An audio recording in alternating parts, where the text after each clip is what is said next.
नमस्कार दोस्तों, एक बार फिर आपके सामने कुछ ज्ञान की बातें लेके आया हूँ और उम्मीद करता हूँ कि आप पूरा विवेक लगा के इन बातों को समझोगे और सत्य और असत्य का निर्णय स्वयं करोगे।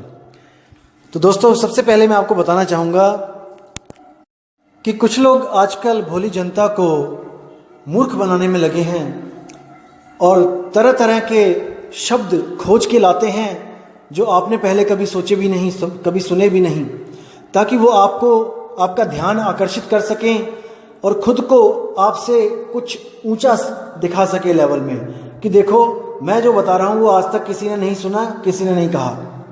तो इस तरह के लोग आपको बहुत मिलेंगे दोस्तों, लेकिन घबराने वाली बात नहीं है। जो मेरी तरह के जो लोग हैं वो भी आपको मार्गदर्शन करने के लिए तत्पर हैं। आप फिक्र मत करो, जितना ताकतवर शैतान है उससे कितना ही बड़ा ताकतवर हमारा परमात्मा है। आप बिल्कुल फिक्र ना करें, बस आप विवेक की तलवारें निकाल के रखें। दुश्मन बहुत शातिर है, आएगा आपको फंसाने, लेकिन आपने विवेक की तलवार से उसको वहीं धराशायी कर देना है। तो दोस्तों, आज जो मैं आपको विवेक देने जा रहा हूं वो क्या है? वो है दो शब्दों में फर्क जानना। जैसे निर्विचार और विचार। अब इन दोनों में क्या फर्क है? विचार जो है वो आते हैं जाते हैं, और जो निर्विचार है वो मतलब कि कोई विचार का ना आना। तो दोस्तों, जितना खतरनाक विचार का आना है उतना ही खतरनाक विचार का ना आना भी है। कैसे? जैसे विचार करना, जैसे हम विचार करते हैं तो ये एक क्रिया हो जाती है कि आप कुछ कर रहे हो, और विचार ना करना दोस्तों ये भी एक क्रिया होती है कि आप अपने ऊपर कंट्रोल कर रहे हो कि कोई विचार ना आए। आप कर रहे हो कंट्रोल। इसी तरह ध्यान और अध्यान। ध्यान होता है दोस्तों जब आप किसी पर ध्यान करते हो, कोई भी चीज पे आप ध्यान करते हो तो उसको ध्यान कहा जाता है। और अध्यान होता है अपने आप को किसी भी चीज पर ध्यान करने से रोकना।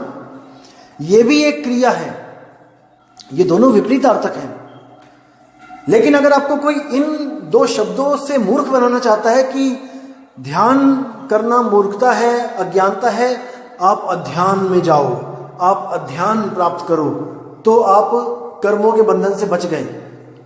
ऐसा नहीं है दोस्तों, अध्यान भी एक क्रिया है। ध्यान ना करने को अज्ञान कहते हैं, अध्यान कहते हैं। जैसे कुछ करना भी एक क्रिया है और कुछ ना करना भी एक क्रिया है, लेकिन हमें लगता है कुछ ना करना ये कोई क्रिया नहीं है। बिल्कुल गलत है। जैसे आप किसी को पूछोगे व्हाट आर यू डूइंग, तो अगर वो पढ़ रहा होगा वो कहेगा आई एम रीडिंग, मैं पढ़ रहा हूं। अगर वो कुछ नहीं कर रहा होगा तो वो क्या कहेगा? I am doing nothing. अब डूइंग लग गया यहां पे, आई एम डूइंग, मैं कर रहा हूं क्या? नथिंग, कुछ नहीं। तो कहने का मतलब ध्यान और अध्यान दोनों क्रिया हैं। विचारों का आना, विचार करना और विचार ना करना, ये दोनों ही क्रिया हैं। तो अगर कोई कहे कि आपको विचार और निर्विचार दोनों से परे ले जाऊंगा तो ये उसकी मूर्खता है। कोई कहे आपको ध्यान से परे अध्यान में ले जाऊंगा तो वो उसकी मूर्खता है। ये दोनों ही क्रियाएं हैं। असल में दोस्तों, कुछ करना और कुछ ना करना ये दोनों ही गलत हैं। अगर कुछ करना वो गलत कर रहे हो तो कुछ गलत करना ये भी गलत है और कुछ ना करना ये भी गलत है। असल में सही क्या है? कुछ सही करना ही सही है। आप लोग को यह बताया जाएगा कई स्वयंभू आत्मज्ञानियों द्वारा कि कुछ करना ही तो बंधन है, कुछ करना ही तो बंधन है, कुछ नहीं करना है। दोस्तों समझना इस बात को, कुछ करना बंधन है, लेकिन अगर वो किया गया कर्म, किया गया ध्यान गलत है तो, अगर वो सही तरीका अपनाया आपने कुछ करने का तो वो गलत नहीं है।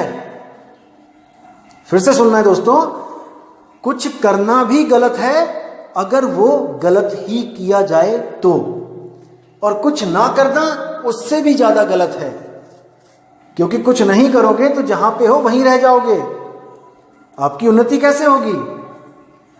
इसलिए कुछ गलत करना भी गलत है और कुछ ना करना भी गलत है, और केवल सही करना ही सही है। इसलिए कबीर साहब ने सब साधुओं को, सब योगी तपस्वी जति तपी सन्यासियों को मना किया कि जो तुम कर रहे हो ये गलत है, इसको छोड़ दो। और क्या करने को बोला? सहज योग, सहज समाधि जो सहज ही प्राप्त होती है, उसमें आपको कुछ करना नहीं होता है, इसमें आपको अपने ज्ञान में रहना होता है कि आखिर मैं क्या हूं। जैसे आपने हाथ में मिट्टी पकड़ रखी है, आपने हाथ में मिट्टी पकड़ रखी है और मिट्टी से आपको प्रेम हो गया है और मिट्टी आप छोड़ना नहीं चाहते हो, लेकिन जब आपको कोई ज्ञानी ज्ञान देता है कि ये मिट्टी है और तू इस मिट्टी से अलग है और एक दिन ये मिट्टी छूटेगी, और तू अगर अपने आप को नहीं जानता तो इस मिट्टी के लिए रोएगा, और अगर तू अपने आप को जानता है तो तत्काल ही इस मिट्टी को मुट्ठी से छोड़ देगा।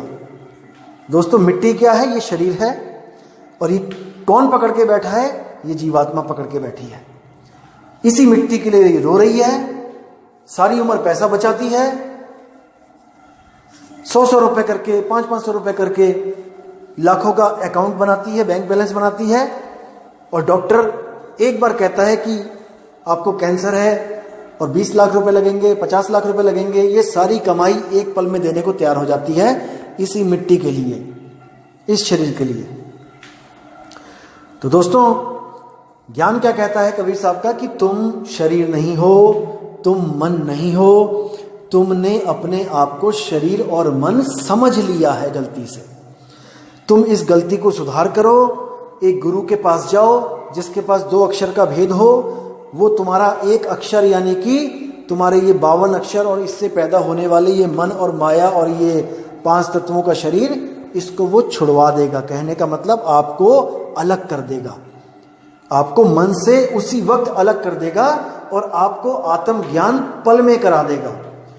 अगर आप विवेकी हो तो, अगर आप उस ज्ञान को समझने लायक हो तो आप एक पल में समझ जाओगे कि आप कैसे शरीर से अलग हो। और जैसे ही आपका ये शरीर छूटेगा, आपने मुट्ठी खोल देनी है। आप जहां पे हो आप वहीं रहोगे, लेकिन आपकी मुट्ठी खुलते ही वो सारी मिट्टी जमीन पे गिर जाएगी। इसी तरह जब मौत आएगी तो आपका शरीर मिट्टी की तरह गिर जाएगा, लेकिन आप जहां पर हो आप वहीं रहोगे, ना कहीं गया ना आया, ना कहीं जाना ना कहीं आना, आपे में आप समाना। दोस्तों, ज्ञान गूढ़ा है, लेकिन आपको समझना पड़ेगा। किसी ब्रह्मलोक, सतलोक, अलखलोक, आगामी लोक में नहीं जाओगे आप स्वयं में स्थित हो जाओगे। आप जहां पे हो आप वहीं रहोगे, लेकिन आपका पिंड मन माया से छूट जाएगा। आपको दोस्तों मैं एक उदाहरण समझाता हूं। अगर इस उदाहरण को अच्छी तरह समझ लोगे तो आपके काफी कंसेप्ट क्लियर हो जाएंगे। जैसे आत्मा अडोल है, आत्मा चलती नहीं है, आत्मा कभी इधर से उधर नहीं जाती, वो सब भी क्लियर हो जाएंगे, सारे कंसेप्ट जितने भी हैं। तो क्या उदाहरण दे रहा हूं मैं आपको, अच्छी तरह समझना है। जैसे आप छत पे खड़े हैं और आप पतंग उड़ा रहे हैं। अब आपके पास 2 चीजें हैं, एक तो है डोर और एक है पतंग। दोस्तों, आप पतंग को आसमान में चढ़ा रहे हो, खूब ऊंची चढ़ा दी आपने। अब वो पतंग आसमान में कभी इधर से उधर जा रही है, कभी उधर से इधर जा रही है। किसके सहारे? डोर के सहारे। और वो डोर किसके हाथों में है? वो है आपके हाथों में। आप नहीं चल रहे हो, आप एक जगह खड़े होकर पतंग उड़ा रहे हो, लेकिन डोर और पतंग ये पूरे आसमान में कभी इधर से उधर जा रही है, कभी उधर से इधर जा रही है, कभी ये आपस में 2 पतंगे लड़ रही हैं। और जो बंदा दूसरी पतंग का मालिक है वो भी छत पे खड़ा है, कहीं जा नहीं रहा है, वो भी अचल है, अडोल है। तो जो पतंग है वो क्या है? वो है हमारा शरीर, जो हमें दिखाई दे रहा है। कोई काली पतंग है, कोई पीली पतंग है, कोई हरी पतंग है। इसी तरह कोई बड़ा शरीर है, कोई छोटा शरीर है, कोई काला शरीर है, कोई गोरा शरीर है। और डोर क्या है? ये है मन। अब ये डोर के भी दो रूप हैं। एक जो आपके हाथों में है, जो आपको दिख रही है, और यही डोर आगे जाती जाती जाती जाती जाती खुली आंखों से नहीं दिखती है। जब पतंग बहुत ऊंची चली जाती है तो डोर नहीं दिखाई देती, लेकिन पतंग दिख रही होती है। अब ये डोर के दो रूप हैं। एक जो दूर वाली डोर देख रहे हैं, जिनको वो डोर नहीं दिखाई दे रही, वो कहते हैं कि हमें केवल शरीर दिख सकता है, मन नहीं दिख सकता। ध्यान देना दोस्तों, जो डोर पतंग के बिल्कुल पास है, जो बहुत दूर जा चुकी है, वो आपको नहीं दिखाई देगी। तो वो लोग सोचते हैं कि डोर नहीं दिख रही है, यानी कि मन को कोई नहीं देख सकता।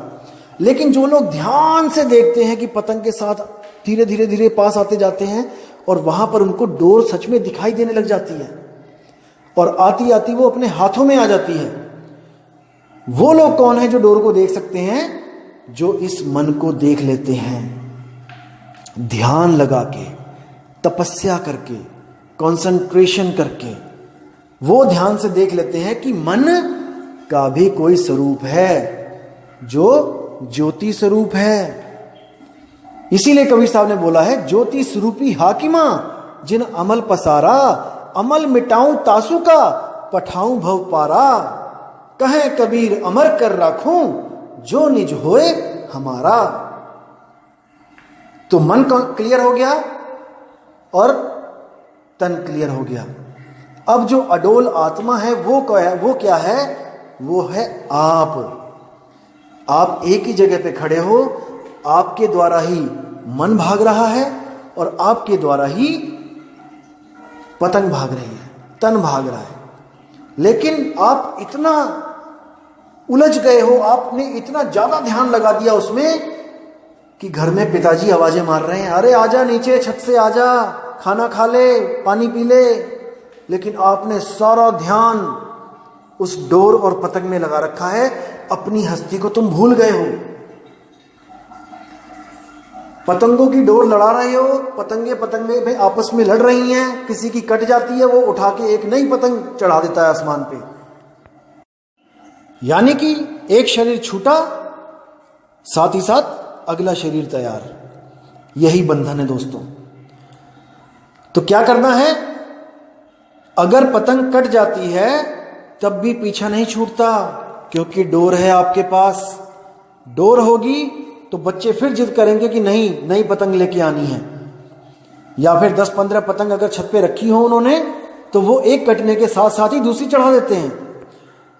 दोस्तों, मुक्ति कभी नहीं मिलेगी। शरीर छोड़ने से मुक्ति कभी नहीं मिलती। मुक्ति कब मिलेगी? जब आपके हाथ से डोर पतंग समेत छूट जाएगी। आपने देखा होगा, कई बच्चे पतंग उड़ाते हैं और उनके हाथ से गलती से छूट जाती है, तो पछताने के सिवा उनके पास दूसरी कोई ऑप्शन नहीं होती। या तो दुकान पे जाएं, नई डोर लेके आएं, या फिर चुपचाप घर में जाके बैठ जाएं। ये जस्ट उदाहरण दे रहा हूं मैं आपको। मुक्ति कब मिलेगी? जब डोर और पतंग दोनों आपसे हमेशा के लिए छूट जाएंगी। डोर यानी मन, पतंग यानी तन। और अगर कोई कहे कि आप ही मन हो, आप ही परम चेतन हो, वही मन है, उससे बड़ा कोई मूर्ख नहीं है। क्योंकि अगर मन ही परम चेतन है तो मन कभी मरेगा नहीं, क्योंकि चेतन कभी नहीं मरता। चेतन कभी नहीं मरता। परम चेतन कौन है? आत्म सत्ता ही परम चेतन है। और वो क्या कर रही है? वो इस मन को सारी पावर देके बैठी है। मन सारी शक्तियां इस आत्मा से ले रहा है और अच्छे और बुरे काम करके हम सबको फंसा रहा है। कबीर साहब कहते हैं, पाप पुण्य ये दोनों बेड़ी, एक लोहे एक कंचन केरी। कि अगर आप सोचते हो कि मैं पाप ना करूं और मैं केवल पुण्य करूं तो मैं बच जाऊंगा, कोई नहीं बचेगा। पुण्य करोगे तो आपको सोने की जंजीरें मिलेंगी, राजा महाराजा बन जाओगे। गले में जो चैन पहनते हो आप, देखना वो जंजीरें ही होती हैं, लेकिन वो सोने की हैं, इसलिए आपको लगता है कि मैं जंजीरों से बाहर हूं।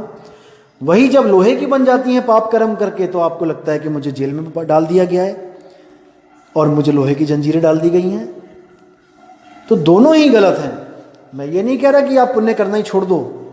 पुण्य करने का क्या मतलब होता है? मन में भाव नहीं आना चाहिए। अगर आप किसी को खाना खिला रहे हो तो आप खिलाओ, लेकिन ये सोच के मत खिलाओ कि मुझे इसका फल मिले भगवान, मैं इतने लोगों को खाना खिला रहा हूं, मुझे इसका पुण्य मिले। नहीं चाहिए पुण्य। अगर ये भाव आपका मन में रहेगा तो उस पुण्य को प्राप्त करने के लिए आपको किसी ना किसी शरीर में जाना पड़ेगा।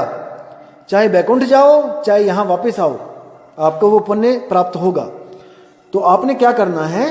एक हाथ में देना है और दूसरे को पता ना लगे, ऐसा दान करना है। एक हाथ से दिया और दूसरे हाथ को पता ना लगे, यानी आपने उस चीज को कभी एक्सपोज नहीं करना है कि मैंने कितना दान दिया, किसको दिया, और आपने कोई दुआ भी नहीं मांगनी है। आपको कोई भूखा बंदा मिलता है, आप उसको खिला दो, लेकिन ये देख लेना कि वो खा कमा सकता है कि नहीं। अगर आप कुछ करना भी चाहते हो तो परीक्षण करो, ऐसे ही नहीं किसी को भी कामचोर बनवा दो आप खिला खिला के।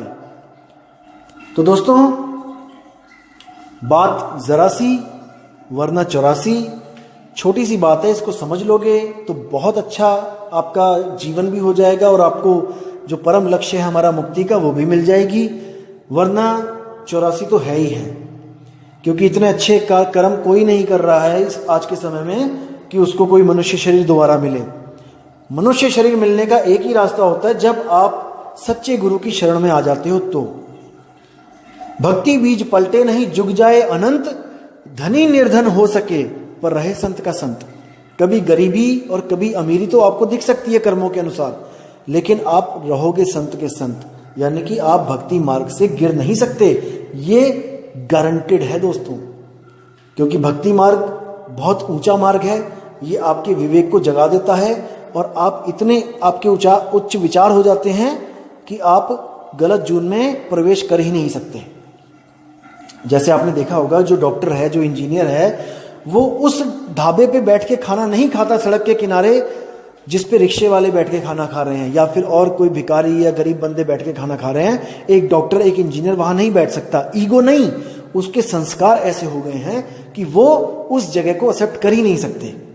इसी तरह 184 में जाने का सवाल ही पैदा नहीं होता अगर आप सतगुरु की शरण में आ जाते हो, सच्चे नाम के साथ जुड़ जाते हो और अपनी सोच को बहुत ऊपर लेके जाते हो। तो दोस्तों, उम्मीद करता हूं आपको आज का ज्ञान समझ में भी आया होगा और आपने विवेक भी लगाया होगा, और इसको बार बार सुने तभी आपको समझ में आएगा कि असल में सार क्या है। एक बार सुन के नहीं समझ में आता, आप इसको सुने, जब भी आपको समय लगे आप इसको सुने और मंथन करें, विचार करें कि मैं क्या बोल रहा हूं, क्योंकि बिना विचार किए आपको कभी भी निर्णय नहीं मिल सकता सत्य और असत्य का।